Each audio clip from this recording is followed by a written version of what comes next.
party box model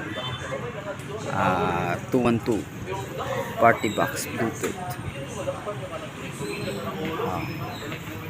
Ang problema nito is nagcha-charge siya pero mabilis nang malubat. Check natin yung voltahe sa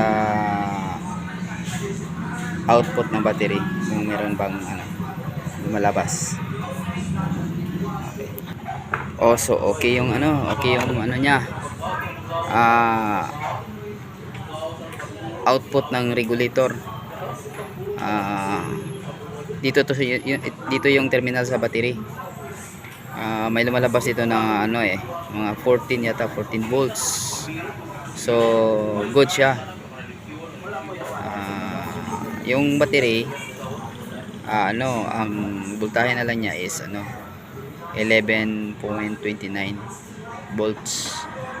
So parang hindi siya hindi niya kakayanin yung yung mainboard.